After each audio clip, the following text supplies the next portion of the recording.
প্রিয় দর্শক, আসসালামু আলাইকুম। আশা করি আপনারা ভালো আছেন। আলহামদুলিল্লাহ আমরা ভালো আছি। আমরা তো উপস্থিত গ্রামপল্লী অঞ্চলে আমাদের মাঝে আছে মোহাম্মদ ইয়াসিন শেখ স্যার। আপনি কেমন আছেন? আসসালামু আলাইকুম। দর্শকদের উদ্দেশ্যে সালাম, শুভেচ্ছা, অভিনন্দন। আজকে আমরা উপস্থিত আছি গ্রাম একটি পল্লী অঞ্চলে। এখানে উপস্থিত মিস জান্নাত। স্যার, ম্যান ইন লাভ সম্পর্কে আপনি কিছু বলবেন? ম্যান ইন লাভ সম্পর্কে আমরা বলতে পারি একটা মানুষের ভিতরের ভালোবাসা, একটা মানুষের মনের ভিতরের ভালোবাসা। যেমন একটা মানুষ, যেমন ম্যান অর্থাৎ একটা মানুষকেই বোঝানো হয়েছে। স্বামী স্ত্রীর ভিতরে যে ভালোবাসাটা থাকে, বলতে পারি যেমন স্বামী আর স্ত্রীর ভিতরে এমন ভালোবাসা থাকবে, তাদের একজনকে আরেকজন না দেখে থাকতে পারবে না, একজন আরেকজনকে না মানে এক নজর না দেখলে ভালো লাগবে না।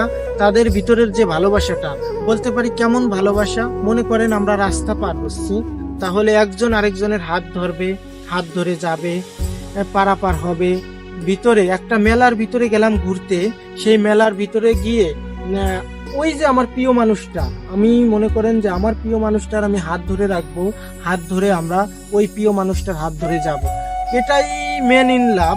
আবার বলতে পারি আমরা রেস্টুরেন্টে বা রেস্তোরাঁয় খেতে গেলাম, ওই প্রিয় মানুষটা অর্থাৎ প্রিয় মানুষটাকে আমরা ঢোকার আগে, রেস্টুরেন্টের ভিতরে ঢোকার আগে দরজাটা নিজে হাত দিয়ে খুলে দেবো। এটাও একটা ভালোবাসার আত্মপ্রকাশ পায়। তারপরে আমরা আরেকটা কথা বলতে পারি, মনে করেন খাবার খাচ্ছি আমরা, মিস জান্নাত, আমরা খাবার খাচ্ছি, এমনও তো অবস্থায় যে পানি নিয়ে ওই প্রিয় মানুষটা দাঁড়ায় থাকবে। এটাই ম্যান ইন লাভ। বলতে গেলে ম্যান ইন লাভ বলতে গেলে আমরা আরো অনেক কিছু বুঝতে পারি বা বলতে পারি। মানুষের মনের ভিতরের ভালোবাসাটাকে বোঝানো হয়েছে, এটাকেই আমরা ম্যান ইন লাভ বলতে পারি। প্রিয় দর্শক, স্যার যে কথাগুলো বলছে আশা করি আপনারা মনে রাখবেন। লাইক, কমেন্ট, শেয়ার করবেন, আমাদের পেজের পাশে থাকবেন। আল্লাহ হাফেজ।